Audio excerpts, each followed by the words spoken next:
नमस्कार. विज्ञान धर्म विश्वमंडळातर्फे श्री ज्ञानेश्वराष्टकम प्रसारित होत आहे. कलावज्ञजीवोद्धरार्थावतारं कलाकाङ्गतेजोधिकामोदिवक्त्रं खलानीशवादापनोदार्हदीक्षं समाधिस्थमूर्तिं भजे ज्ञानदेवम्. अलङ्कापुरीरम्यसिंहासनस्थं पदाम्भोजतेजःस्फुरं दिक्प्रदेशं विधिनन्द्रादिदैवैः सदा स्तूयमानं समाधिस्थमूर्तिं भजे ज्ञानदेवं. गदाशङ्खचक्रादिभिर्भाविताङ्गं चिदानन्दसंलक्ष्य नाट्यस्वरूपं यमाद्यष्टभेदाङ्गयोगप्रवीणं समाधिस्थमूर्तिं भजे ज्ञानदेवं. लुलायस्य वक्त्राश्रुतिपाठयन्तं प्रतिष्ठानपूर्यां सुधीङ्गसेव्यं चतुर्वेदतन्त्रेतिहासादिपूर्णं समाधिस्थमूर्तिं भजे ज्ञानदेवं.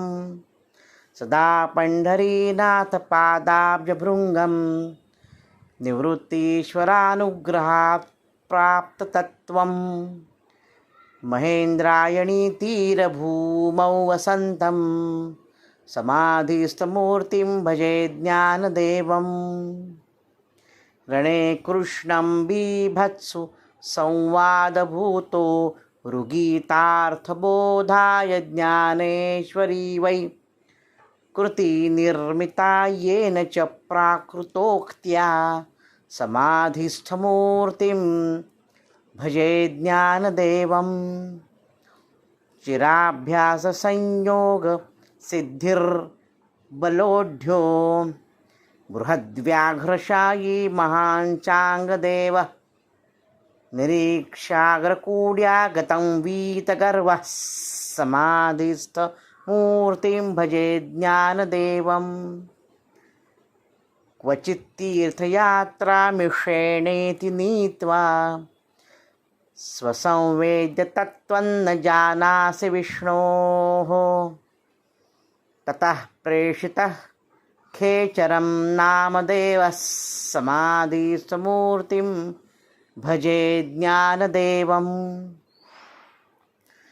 स्तवं भावभाक्यादिभिः सौख्यदेयं पठन्तोऽर्थजातं यव्याव्यापि विष्णोः पदं यान्ति ते ज्ञानदेवस्य नित्यं भवाब्धिं तरन्त्यन्तकाले च भक्ताः. इति श्रीमत्परिहंसपरिव्राजकाचार्य श्रीनरसिंहसरस्वती स्वामी विरचितं श्रीज्ञानेश्वरस्तोत्रं सम्पूर्णम्.